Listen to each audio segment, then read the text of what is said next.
gère. Quand on a gagné, non, on n'a pas tout fait bien non plus. Comme dans les défaites précédentes, on n'avait pas tout fait mal. Donc il faut rester un peu voilà, mesuré par rapport à ça. L'objectif, c'était quand même de leur mettre la pression quand on pouvait, mais par contre de garder un équilibre. Parce qu'on s'est aperçu aussi sur les derniers matchs, on peut engager nos deux latéraux en même temps, enfin, nos milieux, tout le monde accompagne un peu, c'est sympa, mais comme on a quand même une propension à perdre le ballon, voilà, ça nous fait mal aussi dans certaines circonstances.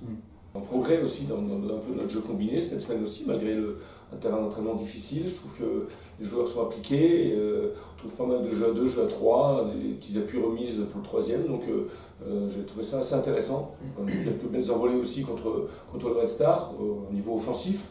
Donc bon, il faut rester dans notre, voilà, c'est un peu notre credo, il faut rester là-dedans. Je pense que ça réveille tout le monde aussi. Ça réveille la charnière centrale qui n'a pas joué, enfin je parle de charnière centrale titulaire. Selim a fait son match, Ibou derrière a fait son match, moins qu'on puisse dire. Donc je les ai trouvés assez rassurants tous les deux. Bon maintenant voilà, j'ai perdu aussi mes garçons titulaires sur suspension. C'est pas illogique non plus qu'à un moment ils rentrent dans l'équipe. Mais je crois que tout le monde se remet un petit peu dans le chantier. Voilà. C'est pas qu'on n'y était plus, mais cette victoire, elle est importante aussi à ce niveau-là. Pour moi, le maintien est assuré. J'ai envie de penser à autre chose. Qu'est-ce qu'on peut faire sur ces 11 derniers matchs? Parce que ça nous rend aussi la fin de saison plutôt intéressante, de terminer un classement qui va correspondre à ce qu'on aura fait dans l'année, globalement, au moins sur les 3/4 de l'année.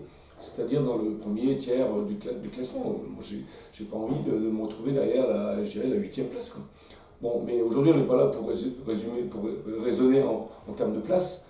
On a des matchs aussi qui vont venir, qui seront importants. On va jouer Lens-Metz, des équipes qui sont dans le Paris FC, des équipes qui sont pour la montée aujourd'hui. On va jouer Nancy, on va jouer Sochaux, on va jouer Béziers, des équipes qui sont pour le maintien. Donc nous, il faut qu'on soit... voilà, il faut qu'on fasse notre championnat sans se soucier de ça. Donc notre objectif, c'est de gagner le maximum de matchs sur les 11 derniers. On a tout à fait de quoi jouer libéré. Après, je le répète, jouer libéré, c'est pas non plus faire n'importe quoi, attaquer à tout va et déséquilibrer tout le temps à chaque perte de balle. Si on veut se repositionner, si on veut retourner titiller peut-être la 5e place, j'en sais rien, il faut enchaîner, ça c'est une évidence. Maintenant, match à Clermont, il sera tout sauf facile.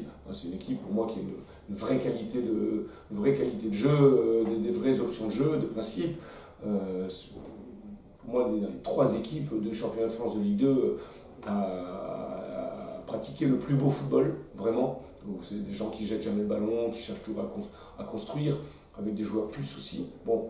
Mais voilà, ils sortent aussi d'une période difficile, même s'ils ont gagné à Ajaccio, on est un petit peu dans le même cas de figure.